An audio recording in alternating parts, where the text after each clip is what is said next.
तो इस क्वेश्चन में हमको क्या दिया हुआ है, यहाँ पर angle between the state line with the cosine direction of cosine लिखना है।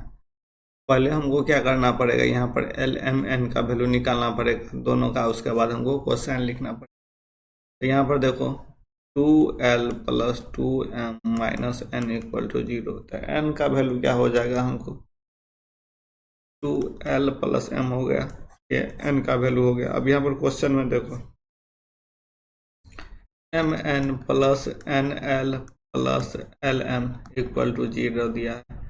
तो यहाँ से क्या करो, हम n कॉमन ले लो, n कॉमन ले लेंगे तो क्या हो जाएगा, हमको m प्लस l हो जाएगा प्लस lm हो जाएगा।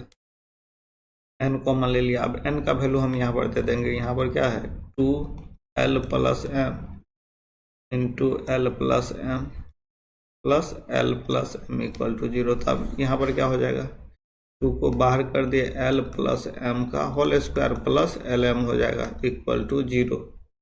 अब यहाँ से देखो क्या करेंगे हम, 2l square plus m square plus 2lm plus lm equal to 0। यहाँ से क्या हो जाएगा, 2l square plus 2m square plus 4lm plus lm equal to 0। यहाँ से क्या हो जाएगा, हमको 2l square plus 2m square plus 5lm equal to 0 हो गया। अब यहाँ पर क्या करेंगे, हम डिवाइड कर दो, यहाँ हम m स्क्वायर से डिवाइड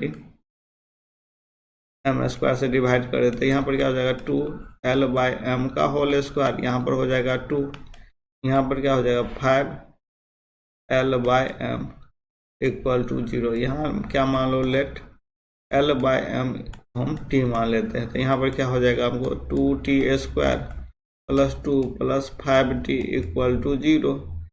अब यहाँ पर 2t square plus 4t plus t, इस 5t को लिख दिए हैं प्लस 2 इक्वल टू 0। यहाँ से 2t कॉमन ले लिए, तो यहाँ पर t प्लस 2 हो गया, यहाँ पर 1 कॉमन ले लिया, तो t प्लस 2 इक्वल टू 0। तो 2t प्लस 1 और यहाँ t प्लस 2 इक्वल टू 0 हो गया। अब 2t प्लस 1 और यहाँ पर हो गया t प्लस 2 इक्वल टू 0।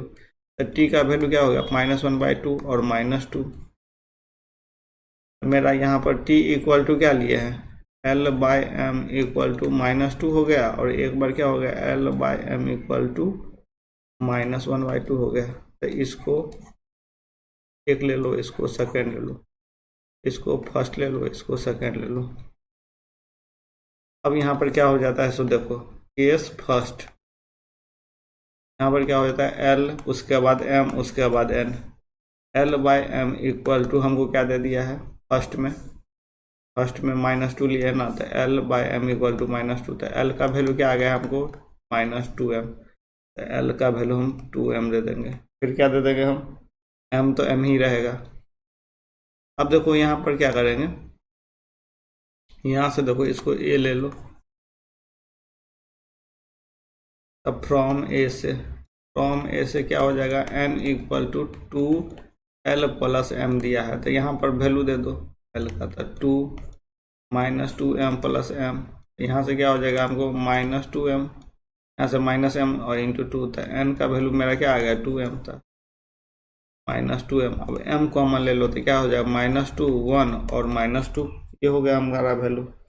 अब केस 2 देखो, केस 2 में क्या हो जाएगा हमको, तो देखो यहाँ पर l by m equal to -1/2 है, l by m equal to -1/2 दिया हुआ है। अब यहाँ पर क्या हो जाएगा, l और m और n होता है, तो यहाँ l इक्वल टू क्या हो जाएगा, देखो यहाँ 2l इक्वल टू -m हो गया। देखो इसको इस साइड मल्टीप्लाई कर देता है, तो यहाँ पर l को l ही रहने दो। हाँ, अब m इक्वल टू क्या हो गया, -2l हो गया। अब n का वैल्यू निकालेंगे, तो फ्रॉम इक्वेशन फर्स्ट से क्या हो जाएगा, सो देखो फ्रॉम इक्वेशन फर्स्ट से क्या हो जाएगा, सो देखो यहाँ n equal to 2l plus m दिया हुआ है। अब यहाँ पर m इक्वल टू दे देंगे l में, तो 2l -2 यहाँ से क्या हो जाएगा -2l, n का वैल्यू क्या हो जाएगा -2l। यहाँ पर लिख लो -2l। अब l यहाँ से कॉमन ले लोगे तो क्या हो जाएगा 1 -2 और -2। अब ये मेरा दोनों वैल्यू हो गया, तो कलर चेंज करके हम दिखा देते हैं। एक ये हो गया और एक ये। अब यहाँ से क्या निकालो cos थीटा। cos थीटा में क्या होता है a1 a2 plus b1 b2 plus c1 c2 by क्या हो जाता है हमको a1 का होल स्क्वायर प्लस b1 का होल स्क्वायर प्लस c1 का होल स्क्वायर इंटू a2 का होल स्क्वायर b2 का होल स्क्वायर प्लस c2 का होल स्क्वायर। यहाँ पर क्या हो जाएगा -2 हो जाएगा, फिर यहाँ पर क्या हो जाएगा -2 हो जाएगा, फिर यहाँ पर क्या हो जाएगा देखो इसको इस यहाँ पर क्या हो गया a1 b1 c1 ले लिए, इसको क्या ले लिए a2 b2 और c2 ले लिए, तो यहाँ पर -2 और यहाँ पर माइनस यहाँ पर +4 हो गया।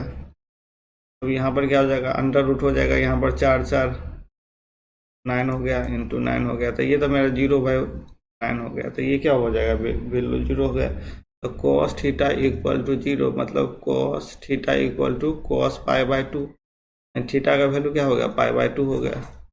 π/2 देखो कौन सा में दिया हुआ π/2 मेरा हो गया, पहला आंसर हो गया। कौन सा आंसर हो गया मेरा फर्स्ट आंसर हो गया। Thank you.